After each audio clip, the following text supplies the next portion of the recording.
പുറത്തേക്ക് കേൾക്കാമല്ലോ. ഹായ് പാപ്പു. പാപ്പു പറഞ്ഞാലും ഞാൻ വിഷക്കുപ്പി കൊണ്ടുവന്നിട്ടുണ്ട്. നീ ഇവളോട് തന്നെ ഇഷ്ടപ്പെടാൻ പറ. അപ്പൊ പാപ്പു നീയായിരുന്നു ഇതിന്റെ പുറകില്? അല്ലല്ല, അതാ അങ്ങനെ. മടുത്തു, മതിയായി. നിന്നെ ഒരു ഫ്രണ്ടിനെ പോലെ കണ്ടിട്ടല്ലേ നിന്നോട് ഞാൻ എല്ലാം പറഞ്ഞ. എന്നിട്ട് നീ എന്നെ ചീറ്റ് ചെയ്തു അല്ലേ? ഇനി എനിക്ക് ജീവിക്കണ്ട. ഞാൻ ചത്തോണ്ട്.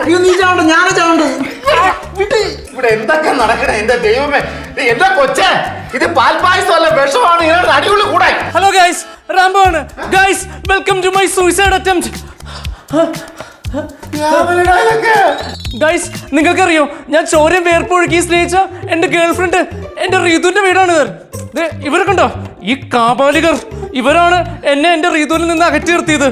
അതുകൊണ്ട് ഞാനൊരു കാര്യം തീരുമാനിച്ചു ഗൈസ്, ഇവിടെ വെച്ച് ഈ വീട്ടിൽ വെച്ച് ഞാൻ സൂയിസൈഡ് ചെയ്യും. ഈ വിഷം കണ്ടോ, ഈ വിഷം കുടിച്ച് ഞാൻ ആത്മഹത്യ ചെയ്യും, ഉറപ്പാ. വീണ്ടും വിഷം.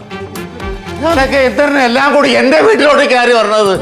ലച്ചു, നീ പറഞ്ഞില്ലേ എല്ലാ കാര്യങ്ങളും പറഞ്ഞ് സോൾവ് ആക്കി നിനക്ക് ഇറച്ചിയും പൊറോട്ടയൊക്കെ വാങ്ങിച്ചു തന്നു.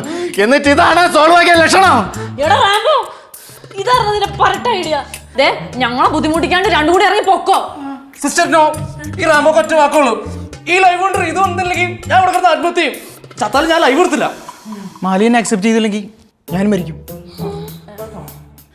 ലച്ചു, പാപ്പു, യവന്മാർ രണ്ടുപേരും ഇപ്പൊ ഈ വീട്ടിൽ നിന്ന് ഇറങ്ങി പോയില്ലെങ്കിൽ ഞാനും മരിക്കും. പറഞ്ഞില്ലെന്ന് വേണ്ട.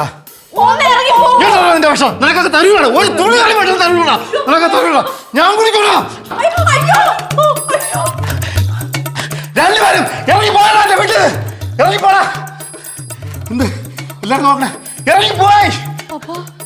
പപ്പ എന്തിനാ പപ്പ ഇപ്പൊ വിഷം എടുത്ത് കുടിച്ചത്? അതിന് 2 കുപ്പി തലയ്ക്കെന്താ വയ്യേ? ഞാൻ വിഷം കുടിച്ചു. അയ്യോ അയ്യോ, ഞാൻ വിഷം കുടിച്ചു. അയ്യോ, ഞാൻ വിഷം കുടിച്ചു. അയ്യോ, സമാധാനം. സമാധാനം. വെള്ളം വെള്ളം വെള്ളം. അയ്യോ അയ്യോ, വിഷത്തിനുള്ള കഴിച്ച് എന്നെ ആശുപത്രി കൊണ്ട് ഞാൻ ബച്ചാവ്, ഞാൻ ബച്ചാവ്. സിസ്റ്റർ ഒന്ന് മാറിക്കേ. പൊക്ക് പൊക്ക് പൊക്ക്. ആശുപത്രി കൊണ്ടോ?